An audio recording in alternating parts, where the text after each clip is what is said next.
Certamente o Senhor escolheu este momento para nos ensinar a mim e a você.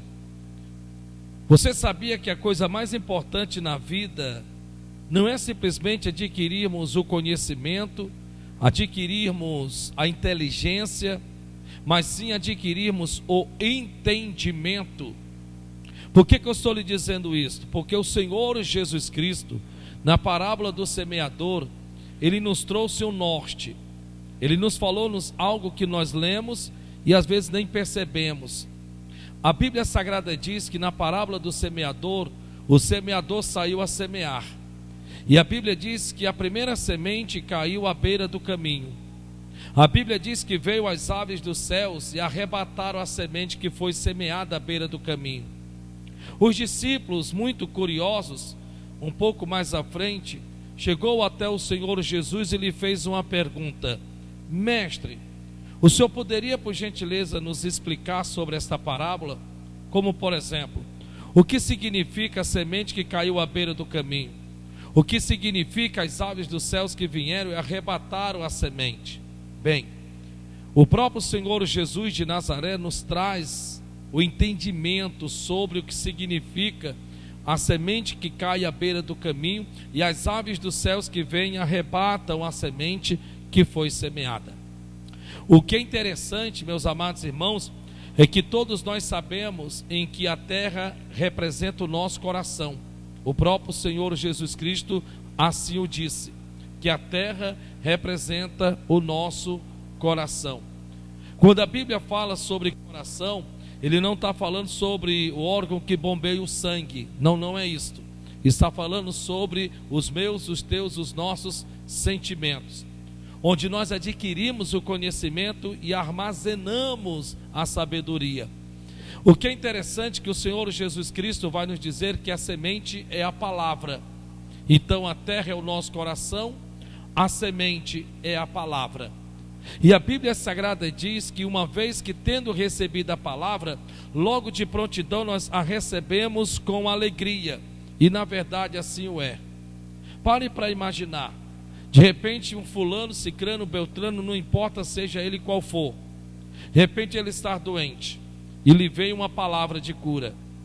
De repente, pare para imaginar como é que ele não iria ficar diante disso. Triste é que ele não ficaria. Por quê?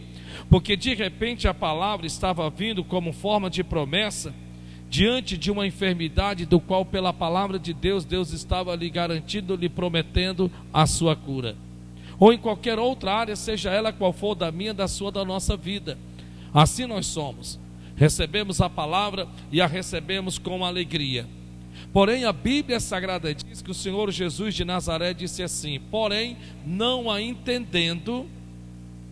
Olha só o que é que Jesus disse: porém não a entendendo, vem Satanás, que representa as aves dos céus, e arrebata, arranca a semente que foi semeada no coração.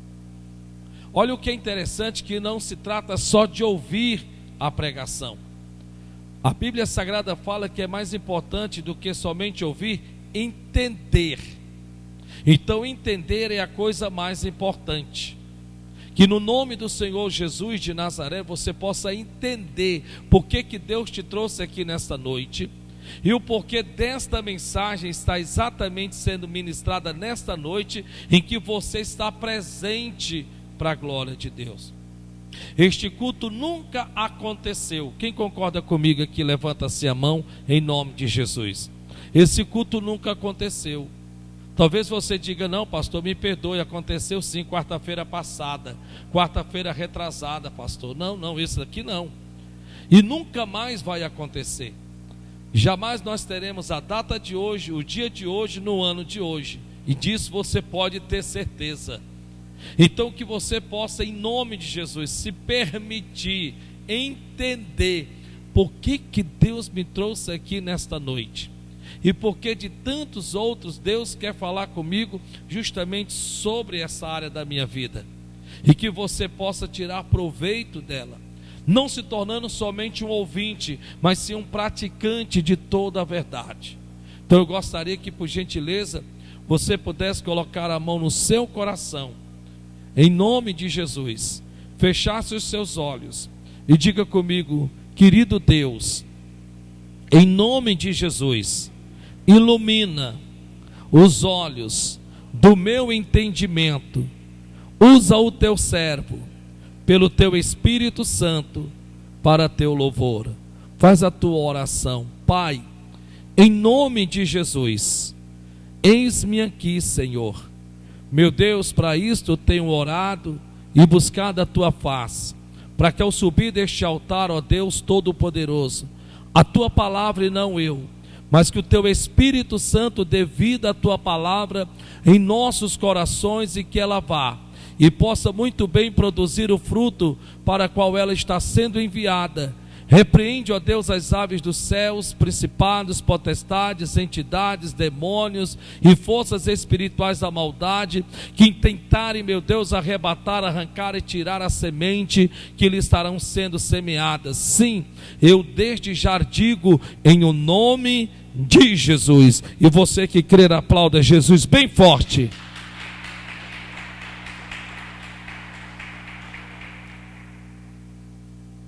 Queridos, eu acredito que não é necessário que eu lhe diga que se tem uma coisa, que o nosso Deus é formado em milagres. Eu acredito que não é necessário lhe dizer isto. Mas parece que infelizmente muitos estão aos poucos esquecendo disso. E quando eu digo isso, eu estou me referindo no sentido de que tem pessoas que elas chegam ao ponto de que em determinados tipos de problemas da vida, tem mais a exaltar os problemas do que o próprio Deus, que tem nele a capacidade de resolver os problemas. Mas não se preocupe, porque você não é o único. A Bíblia Sagrada fala de uma mulher chamada Saraí. Saraí era a esposa de Abrão, porque até então ele ainda não tinha se tornado Abraão. A palavra Abrão significa pai das alturas. Segundo os historiadores, dizem que ele veio de Ur dos Caldeus. Em outras palavras, a cidade e a localidade de onde ele veio era de pessoas altas, por isso Abrão, pai das alturas. Mas mesmo ele tendo significado pai das alturas, ele não era pai de absolutamente ninguém, porque a sua esposa não podia gerar e dar à luz um filho. Até que um certo dia a Bíblia diz que eles receberam uma visitação. E por meio desta visitação, a Bíblia diz que tendo recebido tão bem as suas visitas, a Bíblia diz que sendo Deus galardoador, quis recompensá-lo. E a Bíblia diz que então um dos, e nós sabemos quem era, disse que a sua esposa iria gerar e dar à luz um filho. A Bíblia diz que Saraí estava dentro da tenda e riu-se dentro dela.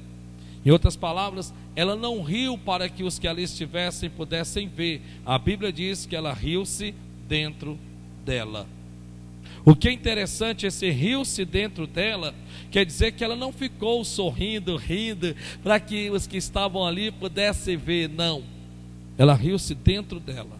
E muitas são das pessoas que infelizmente agem até hoje, exatamente como Saraí agiu naquele dia.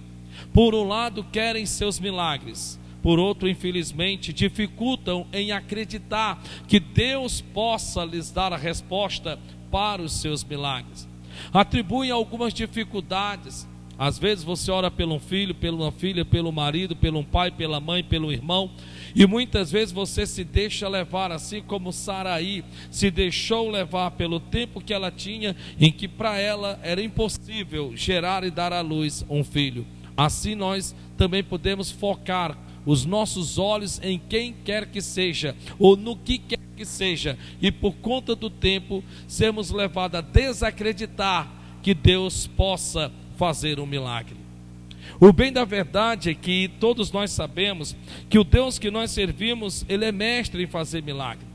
Na verdade, Ele é mais do que formado em fazer milagre. E nós sabemos que a única moeda de Deus é a fé. É impressionante que a Bíblia diz que sem fé é impossível agradar a Deus. Em outras palavras, a única moeda da fé que Deus requer de mim, requer de você, para que Ele possa efetuar o meu, o teu, nosso milagre, é a minha, é a tua, é a nossa fé. Só que é interessante que a minha e a sua e a nossa fé, que vem pela palavra de Deus, ela tem que ir sentido contrário ou de contramão à tempestade. Ela não pode querer seguir o curso da tempestade, porque se assim for, não será fé, será medo, e nós nos deixaremos simplesmente nos vencermos pelo medo. Então este é o tipo de fé que agrada a Deus. Uma vez que a Bíblia Sagrada diz que os discípulos estavam dentro de um barco, e o barco estava sendo açoitado, tempestades, ventos contrários, a Bíblia diz que o barco estava para naufragar, para afundar, e esses ficaram tão alvoroçados, tão certos da derrota, tão certos da morte, em que a Bíblia Sagrada diz que eles incomodaram o mestre.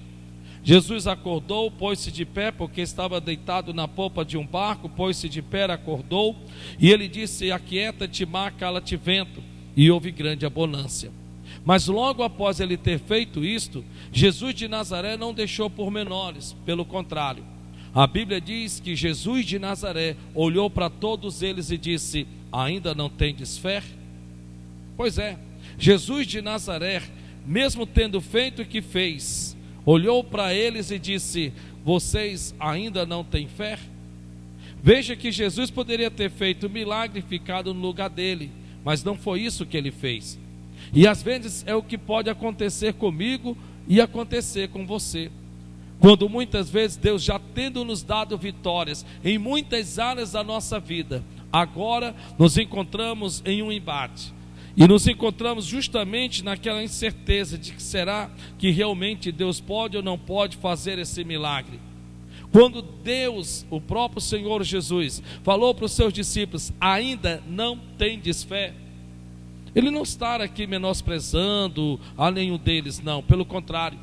O que Ele quer dizer é o seguinte: interessante, vocês ainda não entenderam que os milagres que aconteceram no passado, os prodígios que aconteceu no passado, as realizações que aconteceu no passado, o Deus que efetuou os milagres no teu passado é o mesmo que quer efetuar nos dias de hoje. Ainda não tendes fé? Eu estou lhe dizendo isto porque nós estamos vivendo esse mês de setembro, o mês da superação. Diga comigo: superação. Mais uma vez, superação. Nós aprendemos sobre um homem chamado Josué. Na semana passada aprendemos que ele teve de ocupar uma posição que não era das mais fáceis, que no caso é ocupar o lugar de Moisés. Até que o próprio Deus falou para ele o ingrediente necessário para que ele pudesse exercer a sua autoridade, a sua liderança sobre o seu povo. Quando disse a Josué: o Moisés, meu servo, é morto. Levanta-te, pois, agora, tão somente esforça-te e também tem de bom ânimo. E nós aprendemos na semana passada. Hoje nós vamos darmos um passo à frente. Hoje nós vamos aprendermos sobre um homem chamado Jabes. Um homem que tinha tudo para ser um insucesso na vida. Um homem que, se aos meus olhos, aos teus olhos, certamente nós diríamos o seguinte: esse daí é que não vai chegar a lugar nenhum. Só que ele trouxe-nos para a glória de Deus algo bem diferente ao que muitos podiam imaginar naquele tempo. 1 Crônicas capítulo 4, versículo 9 diz assim: e foi Jabes mais ilustre do que seus irmãos. Olha que coisa bonita. E foi Jabes mais ilustre, mais iluminado, um homem de sucesso. Veja que a Bíblia está o exaltando acontecimentos favoráveis na vida dele. Se nós lêssemos somente essa parte do versículo, nós iríamos dizer: pensa em um homem de sorte. Vou ler mais uma vez, 4:9. E foi Jabes mais ilustre do que os seus irmãos. Se nós lêssemos somente até aqui, nós iríamos dizer o seguinte: nossa, mas que homem de sorte. Nossa, olha, não existe outro para ter tanta sorte como este. Eu tenho certeza que você tem parentes. Eu tenho certeza que você tem uma família. Assim como Jabes tinha parentes, assim como Jabes tinha uma família. Porque a Bíblia Sagrada diz que dentre seus irmãos, ele, Jabes, fez a diferença. A Bíblia diz que ele foi mais ilustre, Quer dizer, ele foi uma pessoa bem-sucedida. Ele foi uma pessoa que alcançou os seus projetos, os seus alvos, na sua caminhada, na sua trajetória em vida.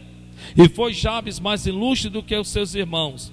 E sua mãe deu-lhe o nome de Jabes, dizendo: porquanto com dores o dei à luz.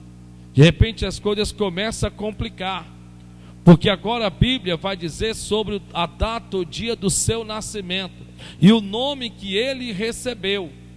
Pare para ver isso aqui, preste bem atenção.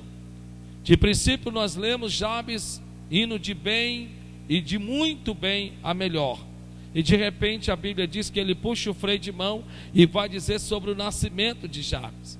Isso é mais ou menos como que dissesse o seguinte: ei, antes de vocês ficarem aí naquele pensamento que foi sorte, em que ele simplesmente se tornou-se mais ilustre do que os seus irmãos, porque foi sorte, eu quero dizer para vocês que não foi sorte coisa alguma, porque de princípio ele tinha tudo para ser um insucesso, um verdadeiro fracassado. Por quê? Porque a Bíblia Sagrada diz, está escrito que a sua mãe deu-lhe o nome de Jabes, dizendo: porquanto com dores o dei à luz. A Bíblia nos mostra que Jabes foi um homem que escolheu ser diferente. Preste bem atenção nisso em nome de Jesus. Jabes foi um homem que escolheu ser diferente. Ele nasceu com este nome, e nós não temos aqui de forma teológica o que possivelmente possa ter causado para que esta mãe pudesse lhe dar esse nome. Talvez por ele já ter outros irmãos, no caso a mãe ter outros filhos, pode ser que quando ela soube da sua gravidez, talvez ela simplesmente deve ter pensado: e agora, o que é que eu vou fazer? Talvez deve ter corrido riscos de vida, talvez já em uma certa idade. Talvez de repente o marido abandonou, simplesmente disse: não quero e acabou-se, e possa ter ido embora. Uma coisa eu sei, que o nome que ela colocou no seu filho, com certeza estava ligado a acontecimentos, porque com dores o dei à luz. Talvez foi até mesmo na hora do parto. De repente ela sentiu tamanhas dores que correu risco de vida. Talvez possa ter sido nesse momento em que de repente, na preocupação, na inquietação do coração, talvez lançaram este nome. Coloca o nome dele de Jabes. Só que quando se era dado, como ainda nos dias de hoje, quando que naquele tempo se era dado o nome, na maioria das vezes não estava se dando somente o nome. Não era simplesmente por chamar a pessoa pelo seu nome, mas o nome trazia também os teus trajes. O nome trazia os seus significados. É tanto que a Bíblia aí se preocupa em dizer Jabes, que quer dizer: com dores o dei à luz. Mas mesmo diante de tudo isso, Jabes foi um homem que escolheu ser diferente. Segundo, a Bíblia diz que Jabes foi um descendente da tribo de Judá. E todos nós sabemos que Jesus de Nazaré também era descendente da tribo de Judá. Então dá para você imaginar a ligação? Então você tem Jabes, aqui em 1 Crônicas capítulo 4, e depois de muitos anos, você vai ter na descendência de Jabes, você vai ter a pessoa de nosso Senhor e Salvador Jesus Cristo. A Bíblia diz que o nome Jabes significa dor. Então o que significa o nome Jabes? Significa dor, ou aquele que causa dor. Agora eu quero que você entre comigo na história e preste bem atenção em nome de Jesus. Dá para você imaginar? Eu não sei se naquele tempo tinha, então vamos aqui dizer que pudesse ter. De repente ele estava brincando com os amigos e de repente alguém gritava e dizia Jabes, que quer dizer dor. Em outras palavras, todas as vezes que alguém citava esse nome, não tinha como você não associar que você era o causador de sofrimento. Pare para pensar. Não tinha como não associar. Não tinha como. De repente a própria mãe gritava: Jabes, vem cá, menino. Então não tinha como não associar. Era automático. Era simplesmente automático. A questão aqui que eu quero que você entenda é o seguinte: dá para você imaginar isso na mente de uma criança? Pare para pensar. Quantas não são as pessoas que hoje ainda como adultos não conseguem superar o trauma de infância? E de repente talvez você deve conhecer alguém que ainda hoje anda em psicólogos e que ainda hoje tem uma trava, que ainda hoje tem um gatilho, que quando uma vez acionado sobre um trauma da infância, ainda hoje move-se dentro de si, causando todo e qualquer distúrbio de pensamentos e de sentimentos. Pare para pensar. Eu quero que você adentre comigo dentro dessa história, porque o bem da verdade é que muitas são as pessoas que elas ainda não entenderam que não é o que me sucedeu, não é o que me aconteceu, não é o que fizeram comigo que vai determinar o meu futuro. O que na verdade, o que vai determinar o meu futuro é o que eu decidi fazer de mim mesmo, ou fazer o que fizeram comigo. Então pare para imaginar, Jabes é um homem de dor, aquele que causa dor, indicando que ele nasceu com uma vida de dificuldade e muitos desafios. Então ele nasceu com a vida de dificuldades e diante de muitos desafios. Desafios esses que também não estão longe de mim e não estão longe de você. Talvez se nós nos sentarmos agora, você vai me dizer de quantos e quantos desafios você não conseguiu vencer na sua infância. Talvez você vai dizer, pastor, na minha infância, só para você ter uma ideia, quando eu ia para estudar, eu não tinha nem sequer uma mochila para colocar os meus cadernos e nem os meus livros, só para o senhor ter uma ideia. Pastor, na minha infância eu tive que trabalhar cedo, porque na minha casa eu tinha que ajudar a minha mãe, meu pai, a cuidar dos meus irmãos. Talvez você vai dizer assim, pastor, o problema não era esse, não. O problema é que o meu pai nos deixou e eu ainda era criança. E ainda hoje, pastor, só para o senhor ter uma ideia, não tem sido fácil. Bem, se nós formos enumerarmos aqui, nós vamos vermos que não é diferente de nós. Não é diferente de nós. A Bíblia está dizendo que Jabes, dor ou causador da dor, quer dizer que ele nasceu com dificuldades e diante de grandes desafios. Só para você entender, porque nós acabamos de ler o contrário disso. O contrário disso, que para a glória de Deus a Bíblia diz, e foi Jabes mais ilustre do que os seus irmãos. Então é como se estivesse indo na contramão do que nós estamos lendo. Como pode ele se tornar mais ilustre do que os seus irmãos, se o senhor acabou de me dizer que o seu próprio nome já dizia que era quase impossível ele conseguir chegar em algum lugar? Por conta não só do nome, mas dos traumas que ele poderia acarretar dentro dele, e chegar um momento da vida de que ele passaria pela vida e nós nunca jamais iríamos ouvir falarmos sobre este nome. Pois é interessante, né? Eu sempre digo, não eu, mas a Bíblia diz que Deus primeiro termina para depois começar. De repente esse versículo 9 poderia estar depois do versículo 10, porque nós vermos o que foi que aconteceu, o que foi que Jabes fez de diferente de seus irmãos, que o tornou mais ilustre do que os seus irmãos. A Bíblia diz que o inimigo sempre está nos dando sentenças, e não podemos deixar essa sentença nortearem a nossa vida. O inimigo, ele sempre, de alguma forma, ele vai procurar nos sentenciar. Sempre. Esse é o trabalho dele diuturnamente.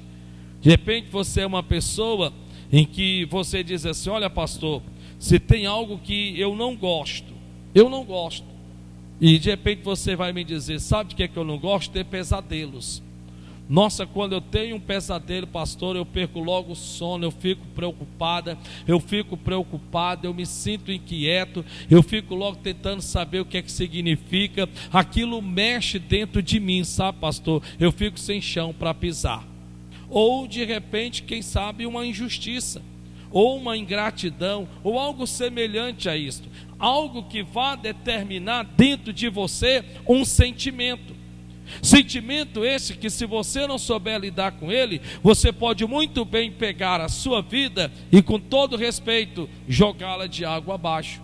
E se manter em cima dos acontecimentos insatisfatórios, e se manter sobre eles naquele pensamento de que você só não dá certo, e que as coisas só não dão certo para você por conta do seu passado indesejado.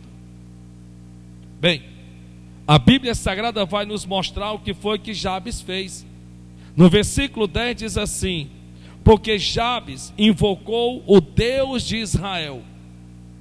Opa, espera ainda. É impressionante que agora Deus vai nos deixar entender o que foi que Jabes fez diferente de seus irmãos. Primeiro, ele não se deixou vencer pelo nome. Segundo, ele não permitiu com que os traumas definissem a sua história. E ele vai fazer muito mais além do que isto. A Bíblia diz que ele vai buscar quem na verdade pode mudar a sua história, que é Deus. E a Bíblia Sagrada está dizendo que ele, Jabes, invocou o Deus de Israel. Diga comigo, o Deus de Israel. Mas a pergunta que eu faço a vocês aqui é a seguinte: quem era Israel? Quem era Israel? Bem, Israel, antes de ser Israel, era um trapaceiro, um enganador, um falso, um mentiroso. Em outras palavras, Jacó. Você lembra de Jacó? A Bíblia Sagrada diz que Jacó tornou-se Israel. Quando ele diz buscou o Deus de Israel, não está falando da nação em si, está falando da pessoa que foi transformada de Jacó para Israel. É isso que eu quero que você atente e olhe para cá, por gentileza, em nome de Jesus. É uma linha muito fina, meus irmãos. É uma linha muito fina. De repente você é Jabes na vida, e que as pessoas lhe chamam com esse nome porque querem dizer que quer dizer dor, ou aquele que causa dor. E de repente você olha para a sua história, você olha para a sua vida, você olha para o seu futuro como possivelmente possa ser, por conta de um passado que você infelizmente não teve culpa, porque você não nasceu e nem pediu para nascer, para causar dor ou sofrimento para quem lá que seja a pessoa qual for, e ainda recebe um nome desse. E de repente você vai procurar na história, e de repente você fica sabendo de um homem chamado Jacó. E você olha para a linhagem de Jacó e você diz, espera ainda, mas esse homem tinha tudo para ser um insucesso, porque primeiro de tudo, ele já começou de forma errada. A Bíblia diz que Jacó, ainda no ventre da sua mãe, ele segurava o calcanhar de seu irmão. Olha que coisa, ele segurava o calcanhar de seu irmão, mais ou menos o seguinte: opa, quem vai nascer primeiro sou eu, para começo de história. Segundo, a Bíblia diz que ele enganou o próprio pai. Dá para você imaginar? E não era qualquer pai não, era Isaac. Dá para você imaginar? Terceiro, a Bíblia diz que ele, ao enganar o seu próprio pai, ele juntou-se com a sua mãe para trapacear o seu próprio pai, que era a esposa de Rebeca, sua mãe. Interessante, né? O que é mais interessante é que nós sabemos que ele agora vai passar o rodo no seu próprio irmão Esaú, quando esse se aproveitando de uma fraqueza, porque esse vinha do campo cansado e com fome, e ele vai lhe dizer, olha, vende-me, troca-me a tua primogenitura. E assim aconteceu, e ele lhe deu um prato de lentilha. Dá para você imaginar? Como pode uma pessoa como esta? O que é mais interessante é que a Bíblia Sagrada diz que ele agora vai passar por tudo o que passou, até que chega uma certa noite, que se vendo ele diante de um perigo iminente, a Bíblia diz que ele vai passar a noite orando e buscando a face do Senhor. E aí a Bíblia Sagrada diz que Deus vai lhe fazer uma pergunta: qual é o teu nome? E ele vai ter que dizer Jacó. Quando ele diz o seu nome Jacó, ele também está trazendo consigo o significado do nome, porque o nome não é só um nome, também traz consigo o seu significado, a sua história. Então de repente agora ele vai dizer: pois a partir de hoje tu não serás mais Jacó, o teu nome a partir de hoje será Israel. Em outras palavras, não foi só uma mudança de nome, foi uma mudança de caráter, foi uma mudança de personalidade, foi uma mudança de formação, foi uma mudança total e completa de resultados. E esse homem chamado Jabes fica sabendo acerca deste homem, e ele pensa consigo e diz para si mesmo: espera ainda, se Deus pôde mudar a história deste homem, Deus também pode mudar a minha história. Em outras palavras, a pergunta que eu faço é a seguinte: do que nos adianta estarmos aqui hoje sentados? Do que nos adianta estarmos ouvindo esta mensagem, ouvindo essa pregação, ou assistindo esta mensagem, ou assistindo essa pregação, falando sobre qualquer personagem da Bíblia, se nós não crermos que o que Deus fez no passado, na vida desses, também pode fazer na minha, na tua, na nossa vida, nos dias de hoje? Não adianta nada, estamos perdendo tempo. É isso que eu quero que você atente nesse exato momento, porque a Bíblia Sagrada diz que Jabes se tornou-se mais ilustre do que os seus irmãos, não pelo simples fato do coitadismo, de Deus ter pena porque colocar esse nome nele, não, mas sim por conta de que ele creu, que assim como Deus pôde mudar a história de outro, que no caso Jacó, que nem mais vivo era no seu tempo, porque Jacó já tinha partido, olha, já estava com muito tempo, mas mesmo tendo este partido, o que na verdade para ele importava é quem ele era e no que Deus o tornou, deixando de ser Jacó para se tornar Israel. E no caso de Jabes, ele não vai mudar o seu nome, mas vai mudar toda a sua história, vai mudar toda uma expectativa de um futuro indesejado e até mesmo de fracasso. É isso que eu quero que você entenda em nome de Jesus. Por isso que o início desta mensagem foi lhe perguntar: bem, eu sei que você sabe e não precisa ninguém lhe dizer, e eu sei que não precisa nem lhe perguntar, você crê que Deus é um Deus de milagres? E aí a Bíblia Sagrada diz: porque Jabes invocou o Deus de Israel, dizendo, o bom que ainda vai nos dar a receita. Primeiro, se me abençoares muitíssimo. Você pode repetir comigo? Se me abençoares muitíssimo. Vamos lá, toda a igreja, 1, 2, 3 e já. Se me abençoares muitíssimo. Quantos aqui querem ser abençoados por Deus? Dá um glória a Deus. Bem, a palavra ser abençoado é requerer de Deus o favor de Deus, não é por merecimento. Deus não nos abençoa porque nós merecemos. Por exemplo, eu não sei se já aconteceu com vocês, mas já aconteceu comigo, pai. Sim, já aconteceu. Já aconteceu dos meus filhos me pedirem a bênção, e eu olhar para eles, e por conta deles terem feito algo errado, eu olhar para eles e dizer assim: eu te amaldiçoo, eu quero que você vá dar errado em tudo na tua vida. Que é isso, pastor? O senhor disse isso com seus filhos? Não, claro que não. Talvez você da mesma forma não tenha feito isso. Em outras palavras, o que eu quero dizer é o seguinte: alguma vez, para quem tem filhos aqui, alguma vez o seu filho ou a sua filha fez algo em que, se nós olhássemos com um olhar humano e não paterno, não materno, mas com um olhar humano, ao nos pedir a bênção, se nós olharmos com esta visão, seria certo ou errado não abençoarmos? Mas talvez você diga: ah, pastor, aí é que está, porque jamais eu negaria uma bênção para o meu filho, mesmo que ele tenha me dado dor de cabeça, mesmo que, sabe, tantas coisas mais, mas ele ao chegar para mim disse: bença, pai, é claro que eu o abençoaria. Pois é, o que é interessante é que a bênção não é dada por merecimento. É isso que eu quero que você comece a entender, porque pode ser que os seus filhos em algum momento lhe tragam alguma chateação, alguma dor de cabeça, e nem por causa disso você deixa de abençoá-los. Ou eu estou falando errado?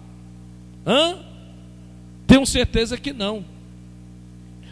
Por mais que você traga um sermão, por mais que traga um puxão de orelha, uma repreensão, mas ao ele dizer, bença pai ou bença mãe, você de prontidão diz, Deus te abençoe meu filho, Deus te abençoe minha filha. Isso quer dizer que a bênção não é por merecimento. A bênção não é por merecimento. Por isso que eu estou lhe dizendo que Jabes tornou-se o que se tornou, não porque ele era mais merecedor do que os seus irmãos, não, porque ele fez uma ligação. Eu posso ter um futuro diferente do que as pessoas possam imaginar para mim, porque o meu nome quer dizer dor ou causador das dores. E ele vai então olhar para trás, vai se lembrar de um homem chamado Jacó, e a pergunta é a seguinte: qual foi o merecimento de Jacó para deixar de ser Jacó para ser Israel? Nenhum. Porque a Bíblia Sagrada diz, está escrito na palavra do Senhor nosso Deus, que ele só se dispôs a ir buscar a face de Deus, porque seu irmão Esaú estava vindo para matá-lo, matar suas esposas, matar seus filhos e tocar fogo em tudo quanto pelo que ele tinha trabalhado. Então merecimento, zero. Não havia merecimento. Então a primeira coisa que eu quero que você entenda no seu coração, quando Jabes diz assim, se me abençoares muitíssimo, ele não está olhando para merecimento. A Bíblia diz que através da oração, Jabes demonstrou que era dependente de Deus, e com ousadia ele pediu bênçãos e proteção. Quando ele ora a Deus, ao Deus de Israel, sabendo que Israel outrora era Jacó, ele está mostrando dependência de Deus. Ele está dizendo, Deus, se o Senhor me abençoar, só que ele não limita Deus, ele não pega Deus e coloca dentro de uma caixa de fósforo. É mais ou menos assim: Pai, bênção, Deus te abençoe. A pergunta é, te abençoe com o quê?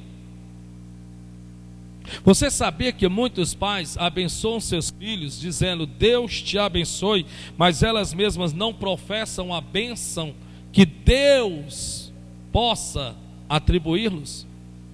Você sabia disso? Pois é. Então de repente alguém chega para mim e diz, bença meu pastor, e eu digo, Deus te abençoe. A pergunta é, mas abençoe com o quê? Abençoe com o quê? Abençoe com o quê? A pergunta é simples. Você sabia que tem pais que pecam até mesmo em não saber abençoar seus filhos? Você sabia disso? Pois é. Tem pais que pecam em nem sequer saber em abençoar seus filhos. Então de repente ele vai orar a Deus e vai dizer, se me abençoares muitíssimo. Em outras palavras, ele está dizendo a Deus, Senhor, eu quero ser abençoado, mas eu sei que o Senhor só irá me abençoar se eu especificar a bênção. Se eu especificar a bênção. Então de repente a Bíblia Sagrada diz que está Jacó lutando com Deus. E a Bíblia Sagrada diz que o anjo diz a Jacó, solta-me, porque o dia vem raiando, o dia vem chegando. E Jacó vai dizer exatamente assim, só hei de te soltar se me abençoares. Se me abençoares. O que é interessante é que o anjo pergunta a Jacó, tudo bem, mas qual é o teu nome? Ele diz Jacó, pois porque lutastes com Deus e prevalecestes, então a partir de hoje tu deixarás de ser Jacó e tornar-se-á Israel. Você sabia que muitos pais pecam por não especificar as bênçãos sobre seus filhos? Olhe para o irmão que está mais próximo ou distante de você, dê uma olhadinha para ele, que talvez ele cometa esse erro. Talvez ele cometa esse erro. Deus te abençoe. Às vezes você até vai um pouco mais além. Às vezes você diz, Deus te abençoe, te prospere ou no caso, te proteja, né? Amém, está certo. Você está especificando a bênção, porque aqui Jabes, ele está dizendo, se me abençoares, mas espera ainda, eu quero especificar como eu quero ser abençoado. E eu quero ser abençoado muitíssimo. Oh, glória a Deus, vamos aplaudir o nosso Deus bem forte. Eu quero ser abençoado muitíssimo. A Bíblia nos mostra que a busca de Jabes por bênçãos e prosperidade não era motivada por uma ambição egoísta. Muito pelo contrário, Jabes tinha a intenção de ser bênção para a vida de outras pessoas. Preste bem atenção. Em nome do Senhor Jesus de Nazaré. Às vezes nós falamos dos ímpios que prosperam. Falamos dos ímpios que prosperam. Como é que pode? Cantor de forró, leva uma multidão aí a pecar, e etc, etc, etc. Como é que pode um seresteiro como esse, que faz com que muitos se embriaguem? Um forrozeiro como esse, está vendo? Vocês vão tudo para o inferno. Calma, calma. Na verdade, muitos ficam até indignados, sabia? Muitos até chegam a atribuir filhos do diabo. Olha só aquele negócio todo. Mas tenha calma, espera ainda. Eu quero que você entenda de forma bem clara que prosperidade e salvação são duas coisas completamente diferentes. Até o nome é diferente. Prosperidade, salvação. Dinheiro não salva, como também salvação não prospera. Eu vou repetir: dinheiro não salva, como salvação também não prospera. Quem já aceitou Jesus Cristo aqui, dá um glória a Deus. Quantos por terem aceitado Jesus Cristo têm a certeza da sua salvação? Diga eu. Amém. Mas eu não vou nem perguntar, eu só vou dizer: mas quantos aqui por serem salvos não estão com o nome no SPC? Quantos aqui por serem salvos não estão com as suas contas no vermelho?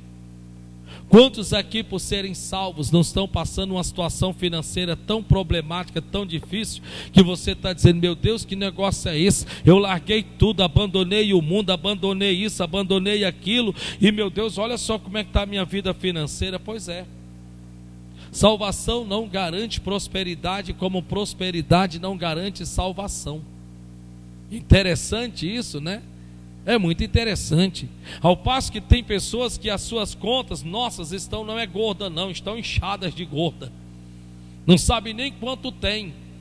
Não sabe nem quanto tem e nem o que tem.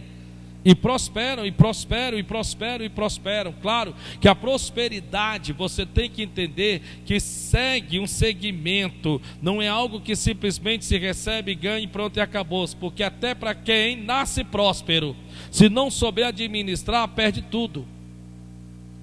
O que é interessante, que eu estou lhe dizendo isto pelo Espírito Santo de Deus. Por quê? Porque um dos segredos para a prosperidade é a generosidade. A Bíblia Sagrada diz que o homem generoso, diz a Bíblia, está escrito, será farto. A Bíblia Sagrada diz. E eu posso lhe dizer, meus amados irmãos, que você sabe onde é que se encontra. A maioria das pessoas generosas não são dentro da igreja não, é fora da igreja. Me perdoe, mas eu lhe digo, por quase 30 anos de ministério, por quase 30 anos de ministério, eu lhe digo, e é a mais pura realidade. Você sabe onde é que se encontra as pessoas generosas? Fora da igreja. É fora da igreja. É impressionante que essas pessoas que muitas vezes nós julgamos, nós condenamos, nós, jogamos pedra, são pessoas em que elas mantêm trabalho social, que muitas vezes nós crentes sequer temos a coragem de colaborar. E essa é uma grande realidade, é uma grande verdade. Pastor, mas não diga uma coisa como esta não, pastor. É verdade, sim, é verdade. Muitos, na verdade, mantêm trabalho social por aí, de alimentar o faminto, de dar roupa para quem tem frio, morada para quem não tem telhado. E nós, muitas vezes, cristãos, pedimos a Deus para que Deus nos prospere, e muitas vezes nós pedimos na intenção de que só a nossa vida melhore, que só a nossa vida melhore. que tenhamos uma vida melhor, que passamos a comermos melhor, venhamos nos vestirmos melhor, nos aquecermos melhor, temos um carro melhor, uma casa melhor, ou mesmo fora de tudo isso, mas que não fiquemos mais devendo a seu ninguém. E esta é a grande realidade, a grande verdade. Sim, pastor, mas espera ainda, eu quero que o senhor entenda, né? Porque não é questão de que eu quero que o senhor entenda, não, porque é bíblico, é palavra de Deus. É interessante que Jabes vai fazer esta oração, mas ele não vai fazer só com a intenção de pensar em si mesmo, de pensar somente em si próprio. Não, a visão dele vai muito mais além. Na visão dele, aquele sentimento, sabe, aquele pensamento de que se Deus o abençoasse muitíssimo, a bênção que viria sobre ele não ficaria só para ele, mas também para todos os que ele pudesse voluntariamente ajudar. E essa é o bem da verdade, e essa é a grande realidade. Muitos na igreja não prosperam, não é porque Deus não os queiram prosperar, é porque Deus conhece os seus corações. Deus sabe que infelizmente em seus corações há o seu maior tesouro, e o seu maior tesouro é pensar em si próprio, pensar em si mesmo. Basta você ver a dificuldade que você tem de ser dizimista da casa de Deus. Mas mesmo você não sendo dizimista, você pede a Deus para que Deus te prospere. Você pede a Deus para que Deus vá lá e te abra novos clientes. Você pede a Deus para que Deus vá lá e te dê aquela vitória na causa, na justiça. Você pede a Deus para que Deus vá lá e aumente o seu salário. Quer dizer, você está pedindo a Deus para que Deus te traga melhorias financeiras, mas você nem fiel a Deus hoje, com o que você está ganhando você é. Como você irá então passar a ser fiel ganhando mais? Pare para pensar. Não seria muita hipocrisia você pedir isso a Deus, não? Não seria assim um pouco de hipocrisia você dizer: Deus, se o Senhor me abençoar muitíssimo? Em outras palavras, você deve se lembrar de um próprio homem chamado Jacó. Quando a Bíblia diz que Deus revela o sonho a Jacó, Jacó se põe-se de pé, coloca uma pedra por coluna e derrama azeite sobre a pedra, e ele faz um voto ao Senhor, e nesse voto ele diz: tudo quanto o Senhor me der, eu lhe darei o dízimo. Você pode ler e reler quantas vezes você quiser, porque a Bíblia Sagrada diz que ele vai seguir em frente. Deus vai impedir com que pessoas lhe roubem, no caso Labão. Deus vai fazer algo extraordinário na vida de Jacó. Só que chega um momento que Jacó se esquece, porque é mais ou menos assim: no tempo do aperreio nós fazemos promessas. Senhor, se o Senhor me abrir uma porta de emprego, nunca mais vou deixar de te servir. Se o Senhor me der aquele aumento, se o Senhor fizer isso, se o Senhor fizer aquilo, eu te prometo.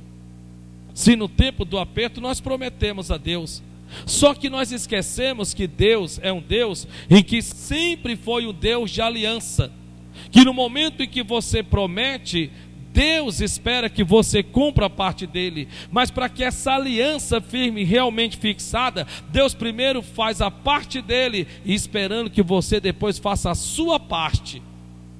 E você pode ler lá na Bíblia, porque Deus mais uma vez vai falar com Jacó, já depois de muito tempo, e o próprio Deus vai chegar para Jacó e vai dizer: Jacó, eu sou o Deus de Betel, onde tu tens ungido uma pedra. Será que Deus, irmã Ângela, não tem algo mais importante para fazer?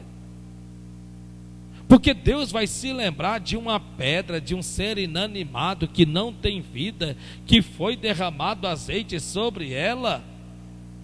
Não, eu acho que Deus é um desocupado mesmo na vida, viu, meu irmão? Deus é um desocupado, irmão. Porque de tanta coisa mais importante, ele vai se lembrar de uma pedra, um ser inanimado que derramar azeite sobre ela? Ou de repente, o que Deus está querendo é salvar a Jacó de um futuro prejuízo? Quando este diz: eu sou o Deus de Betel, onde tu tens ungido uma pedra, o que Deus está querendo dizer para Jacó é: Jacó, como é que está? Estou bem. De quem tu é hoje para quem tu era, como é que está? Não tem nem comparação. O que tu tem hoje para o que tu tinha antes, nem se compara. Antes eu tinha uma pedra feita em travesseiro, hoje eu tenho um rebanho, tenho esposa e tenho filhos, e tenho até uma tenda onde eu posso dormir descansando, tranquilo e sossegado. Pois eu vim aqui só para te lembrar que tu só passou a ter tudo o que tu tem, porque tu me prometeste, tu se aliançaste a mim e derramaste o azeite sobre a pedra e dissestes: se me abençoares, eu de tudo quanto eu receber lhe darei o dízimo. É interessante isto, né? É interessante. Nossa, como nós queremos que Deus melhore a nossa vida, quanto que na verdade nem a Ele nós conseguimos ser fiéis. É impressionante isto. Como pode então nós chegarmos até ao Senhor nosso Deus e pedimos a Deus que Ele nos abençoe? Você não acha que é um pouco de hipocrisia aí, não? Me perdoe, mas estou sendo usado por Deus. Não pense você que o Espírito Santo se ausentou de mim porque eu estou falando talvez de um possível erro seu. Me perdoe. Não, o Espírito Santo o abandonou, não, agora ele está pregando pela carne. Não é pela carne não, é pelo Espírito Santo de Deus, porque há tempo que Deus vem tocando nessa tecla, mas parece que você é como Ananias ou você é uma Safira, em que a Bíblia diz que se combinaram a querer passar a perna em Deus, tomando daquilo que lhe pertencia ao Senhor, que era a 10ª parte daquilo que lhe cabia, colocar no altar da casa do Altíssimo.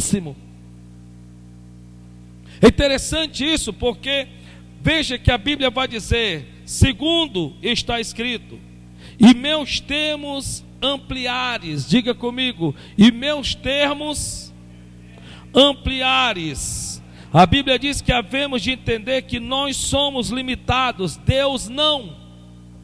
Quantos querem aqui um maior alcance? Quantos aqui querem um maior alcance? Eu vou perguntar, eu não sei em que área você trabalha, mas quantos aqui querem um maior alcance?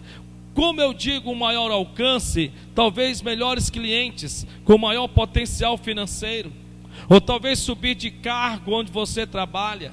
Bem, o bem da verdade que ele, Jabes, está dizendo: se os meus termos ampliares, em outras palavras, se eu tiver um alcance além do alcance que eu tenho hoje, quantos não anseiam em ser grande?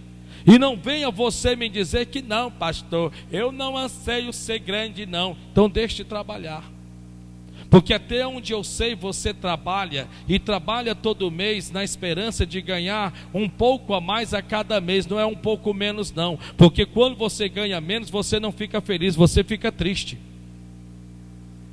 Todos nós, de uma forma ou de outra, nós esperamos, ao ganhar do nosso dinheiro, nós esperamos que ele aumente, não diminua. Então nós estamos esperando que Deus o multiplique. Nós estamos esperando com que o nosso saldo financeiro aumente, não diminua. Ou eu estou errado? Eu tenho certeza que não estou errado. E isso está dentro de nós, e Deus está vendo isso, e Deus está atentando para isso. Então nós temos que entendermos que nós somos limitados, Deus não. Terceira coisa, ele vai dizer assim: e a tua mão for comigo. Diga comigo: e a tua mão for comigo. O que quer dizer? A Bíblia diz que Jabes sabia que não adiantava tentar sozinho. Quantos querem aqui a participação de Deus em tudo que faz? Dá um glória a Deus. Quantos querem aqui a participação de Deus em tudo que faz? Diga glória a Deus. Por que nós queremos a participação de Deus em tudo que fizermos? Porque nós sabemos que se Deus colocar a mão vai dar errado. Diga amém. Não, porque sabemos que vai dar certo. Nós queremos a participação de Deus. Senhor, se é para mim vender, me mostra. Senhor, se é para mim comprar, me revela. Senhor, se é, porque nós sabemos que as bênçãos do Senhor enriquecem e não acrescentam dores. Nós sabemos que Deus quer o melhor para mim, Deus quer o melhor para você, Deus quer o melhor para nós. Nós sabemos disso. Por isso que ele está dizendo: se a tua mão for comigo. E para terminar, quarta coisa, ele diz aqui, está escrito: e fizeres que do mal não seja afligido. Diga comigo, que pelo mal não seja afligido. Mais uma vez, que pelo mal não seja afligido. Em outras palavras, a Bíblia diz que Jabes sabia que todo crescimento incomoda. O que ele está dizendo é: eu sei que a partir do momento que Deus me abençoar muitíssimo, eu sei, quando eu passar a ter um alcance além do alcance que eu tenho hoje, os meus termos ampliares, eu sei, quando as coisas começarem a dar certo, porque a mão do Senhor estará comigo, eu vou precisar que Deus me proteja, eu vou precisar que Deus me guarde. Jabes é um homem inteligente. Jabes sabia que no seu crescimento ele atrairia a inveja do seu próximo. Vou repetir: Jabes é um homem inteligente. Ele sabe que no meio do seu crescimento ele atrairia a inveja do seu próximo. Não é o que a Bíblia Sagrada diz? A Bíblia Sagrada diz que a destreza da obra de um homem atrairá para si a inveja do seu próximo. É o que a Bíblia Sagrada diz. Nós pedimos tanto a Deus o crescimento, como Jabes pediu. Pedimos tanto a colaboração de Deus, como Jabes pediu. Pedimos a Deus que Ele faça com que tudo dê certo e que Ele coloque as suas mãos, como Jabes pediu. Mas nós esquecemos de pedirmos o mais importante: que Deus nos guarde, que Deus nos proteja, que Deus nos defenda, não só dos de fora, quando começarmos a sermos abençoados, mas sermos guardados até de nós mesmos. Mas sermos guardados até de nós mesmos. Até de nós mesmos. E se você quer ver como a coisa é séria, eu vou ler aqui com você Deuteronômio, capítulo de número 8, em nome de Jesus, que diz aqui algo que você precisa escrever na tábua do seu coração. Eu vou ler, não com muitas explicações, porque a própria leitura já diz tudo. Diz assim a palavra de Deus: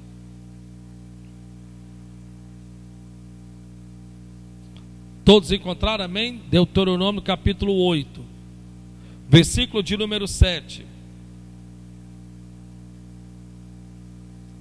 Porque o Senhor teu Deus te põe numa boa terra, terra de ribeiros de águas, de fontes e de mananciais, que saem dos vales e das montanhas, dos lugares menos esperados, terra de trigo e cevada, e de vides e figueiras e romeiras, terra de oliveiras, de azeite e mel. Quantos aqui gostariam de morar numa terra como essa? Diga: eu também. Versículo 9: terra em que comerás o pão sem escassez. Dá para você imaginar? Você não vai ter escassez? Está na Bíblia. Terra em que comerás o pão sem escassez, e nada te faltará nela. Nada te faltará nela. Terra cujas pedras são ferro, e de cujos montes tu cavarás o cobre. Quer dizer, Deus fará o inesperado. Versículo 10: quando, pois tiveres comido e fores farto, louvarás ao Senhor teu Deus pela boa terra que te deu. Versículo de número 11: guarda-te, protege-te, guarda-te, que não te esqueças do Senhor teu Deus, deixando de guardar os seus mandamentos, e os seus juízos e os seus estatutos que hoje te ordeno, para não suceder que, havendo tu comido e fostes farto, e havendo edificado boas casas e habitando-as, e se tiverem aumentado os teus gados e os teus rebanhos, e acrescentar a prata e o ouro, e se multiplicar tudo quanto tens. Você dá para ver Jabes aqui? E ele continua dizendo, versículo 14: se eleve o teu coração e te esqueças do Senhor teu Deus, que te tirou da terra do Egito, da casa da servidão, que te guiou por aquele grande e terrível deserto de serpentes ardentes e de escorpiões e de terra seca, em que não havia água, e tirou água para ti da rocha perdeneira, que no deserto te sustentou com maná, que teus pais não conheceram, para te humilhar e para te provar, para no fim te fazer bem. E diga no teu coração: a minha força e a fortaleza da minha mão me adquiriu este poder. Antes te lembrarás do Senhor teu Deus, que é Ele o que te dá força para adquirires riqueza, para confirmar a sua aliança que jurou aos teus pais, como se vê neste dia. Jabes é inteligente. Jabes, ele sabe que a partir do que começar Deus a abençoar, e ele começar de desempregado agora empregado, a partir do momento que Deus começar a abençoar, do não ter nada, passar a ter alguma coisa, Jabes então ele é inteligente, ele pensa da seguinte forma: espera ainda, eu tenho que pedir para que Deus me guarde dos olhos invejosos, mas eu tenho que pedir que Deus me guarde também de mim mesmo, para que eu não torne a bênção maior do que o abençoador. Quando Deus falou para Abraão: Abraão, eu sou o teu grandíssimo galardão, o que Deus estava falando para Abraão é: não importa o que você receba, esqueça, pense comigo, eu sou para ti maior do que tudo isso. E muitas vezes nós tornamos a bênção maior do que o abençoador. Deus jamais queria a morte de Isaac. Deus só queria saber se Isaac na vida de Abraão era mais importante do que aquele que concedeu a ele, Abraão, Isaac. É isso que Deus está querendo falar com você nessa noite. Por isso, espero eu no Espírito Santo de Deus, que você possa hoje consertar essa área da sua vida, repará-la de verdade mesmo. Já chega, já basta. Já chega de você ficar com o que é de Deus. Já chega de você ficar pedindo a Deus algo que você mesmo, com todo respeito, a Ele não é fiel. Pare com isto, porque nesta noite eu tenho certeza que Deus lhe trouxe aqui para falar com você. Amém? Então aplauda Jesus, que Deus te abençoe para a glória de Deus.